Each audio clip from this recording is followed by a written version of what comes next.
3장 작은 빛. 이수진 선생님. 지훈의 손목에 새로운 멍이 생겼습니다. 어젯밤 일이었지요. 태연이 지훈의 손목을 잡아 끌며 말했습니다. 내가 몇 번을 말해야 알아들어? 설거지는 바로바로 하라고. 오빠 아파. 아프면 제대로 해. 도영과 상현은 옆에서 지켜만 봤습니다. 말리지 않았지요. 지훈은 손목을 감싸며 방으로 돌아왔습니다. 거울을 보니 붉은 자국이 선명했습니다. 이번엔 숨기기 어려웠습니다. 학교 복도는 여느 때처럼 시끄러웠습니다. 지훈은 긴 팔 카디건을 입고 교실로 들어갔지요. 손목을 감추려 애썼습니다. 자리에 앉아 교과서를 꺼냈습니다. 체육 시간이었습니다. 운동장에서 피구를 했지요. 지훈은 공을 피하다가 카디건이 벗겨졌습니다. 손목에 멍이 드러났습니다. 수아가 달려왔습니다. 지훈아, 그거 어떻게 된 거야? 아, 이거 문에 부딪혀서. 문에? 이렇게 손목이? 지훈은 재빨리 카디건을 입었습니다. 수아의 눈빛이 의심스러웠지요. 하지만 더 묻지 않았습니다. 지훈은 안도하면서도 가슴이 답답했습니다. 들키면 안 돼. 방과 후 담임 이수진 선생님이 지훈을 불렀습니다. 교무실이 아니라 상담실이었지요. 작고 조용한 공간이었습니다. 선생님은 의자를 권하며 앉았습니다. 지훈아, 오늘 체육 시간에 손목에 멍든 거 봤어? 지훈은 순간 얼어붙었습니다. 선생님은 부드럽게 말을 이었지요. 선생님한테 솔직하게 얘기해 줄 수 있을까? 집에서 무슨 일이 있는 거니? 지훈은 고개를 숙였습니다. 입술을 깨물었지요. 말하고 싶었습니다. 하지만 태연의 얼굴이 떠올랐습니다. 태연의 경고가 귓가에 맴돌았습니다. 집이를 밖에 떠들면 어떻게 되는지 알지? 지훈은 떨리는 목소리로 대답했습니다. 아니에요, 선생님. 그냥 제가 부주의해서. 지훈아. 선생님의 목소리는 여전히 따뜻했습니다. 선생님은 내 편이야. 무슨 일이든 말해도 괜찮아. 내가 힘들어하는 게 보여서 걱정돼. 지훈은 눈물이 차올랐습니다. 참으려 했지만 참을 수 없었지요. 눈물이 뺨을 타고 흘러내렸습니다. 선생님, 응, 천천히 말해봐. 오빠들이 저한테. 지훈은 말을 잇지 못했습니다. 목이 메었지요. 선생님은 조용히 기다렸습니다.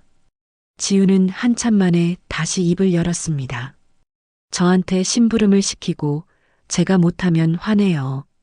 가끔 때리기도 하고. 오빠들이 그랬구나. 네. 그런데 선생님, 아무한테도 말하면 안 돼요. 오빠들이 알면. 지훈의 목소리는 떨렸습니다. 선생님은 지훈의 손을 가만히 잡았지요. 지훈아, 이건 내 잘못이 아니야. 절대로. 하지만 제가 더 잘했으면. 아니야. 누구도 너를 때릴 권리는 없어. 가족이라도 마찬가지야. 선생님의 말은 단호했습니다. 지훈은 처음으로 누군가 자신을 믿어준다는 걸 느꼈지요.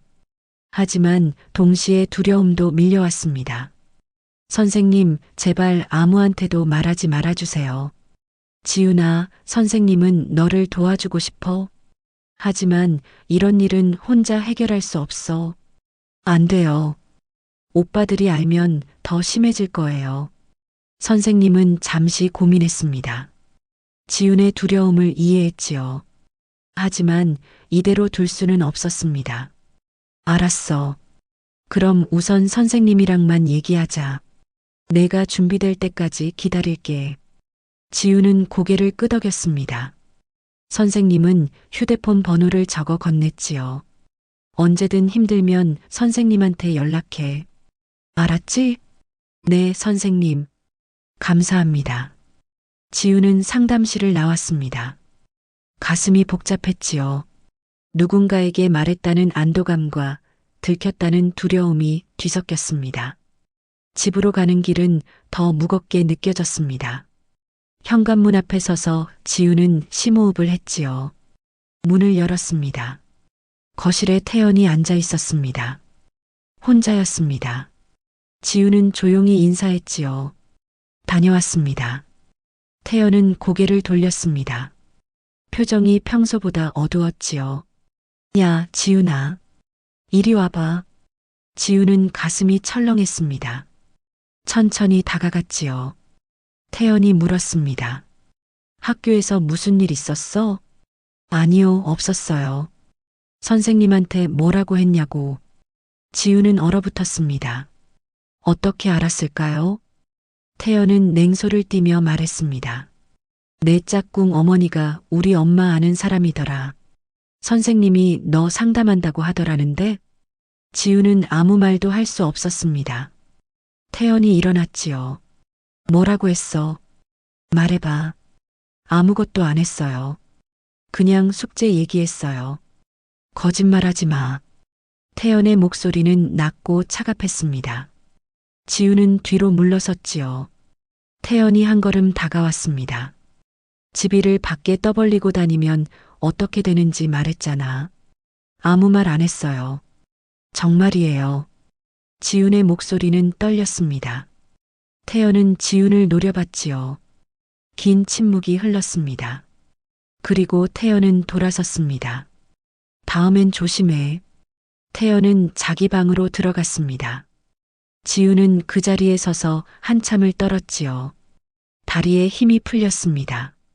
밤이 되었습니다. 지훈은 방에 혼자 앉아 있었지요. 선생님이 준 휴대폰 번호를 꺼내봤습니다. 전화를 걸고 싶었습니다. 하지만 용기가 나지 않았지요. 전화하면 어떻게 될까? 선생님은 도와주고 싶다고 했습니다. 하지만 태연이 알게 되면 어떻게 될까요? 더 화를 낼 것 같았습니다. 지우는 휴대폰을 내려놓았습니다. 창밖을 바라봤습니다. 밤하늘에는 별이 없었지요. 먹구름만 가득했습니다. 지우는 무릎을 끌어안았습니다. 나 혼자서는 안 되는 걸까? 질문이 떠올랐습니다. 지금까지는 혼자 견뎠습니다. 하지만 이제는 한계가 느껴졌지요. 선생님의 말이 귓가에 맴돌았습니다. 이건 내 잘못이 아니야. 지우는 그 말을 곱씹었습니다. 정말 자신의 잘못이 아닐까요? 오빠들이 화내는 건 자신이 부족해서가 아닐까요? 하지만 선생님은 아니라고 했습니다. 단호하게 말했지요. 지우는 그 목소리를 기억했습니다.